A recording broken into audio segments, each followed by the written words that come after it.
அடச்சே Jenny, நான் திரும்ப சோப்பை கீழே போட்டேன். என்ன நீ சோப்பா கீழே போட்டதுக்கு நான் என்ன பண்ண முடியும்? உன் இடுக்கிய வச்சு இதை எடுக்க முடியாதா? இது அதை எடுக்கிற அளவுக்கு பெருசா ஒண்ணும் இல்ல. இது எதுக்கு வாங்கி தொலைச்சேனே தெரியலையே. அப்போ 911க்கு கால் பண்ணி இது ரொம்ப சீரியஸான விஷயம். 911 உங்க பிரச்சனை என்னன்னு சொல்லுங்க. என் புருஷன் குளிக்கும் போது சோப்பா கீழே போட்டாருங்க. மேடம் இது ஒன்றும் அவ்வளோ பெரிய பிரச்சனை இல்லையே. அது பிரச்சனை இல்ல. ஆனா பிரச்சனை என்னன்னா அவரோட டீரெக்ஸ் அவர் கை ரொம்ப குட்டியா இருக்கும். குட்டியா இருந்தாலே கஷ்டம் தானே. ஹே, நீ எதை சொல்ற?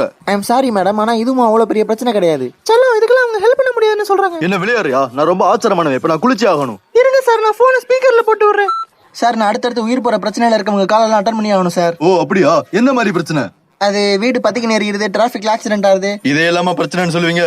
இதெல்லாம் சப்ப matter, salt okay water. Sir, எது இதெல்லாம் பிரச்சனைன்னு சொல்லிட்டு எங்களுக்குன்னு ஒரு ஸ்டாண்டர்ட் இருக்கு. நாங்க அதுபடி தான் நடக்க முடியும். சார் நம்ம பேசிட்டு இருந்த நேரத்துல பாத்ரூம் தண்ணியெல்லாம் வீட்டுக்குள்ள வந்துருச்சு சார்.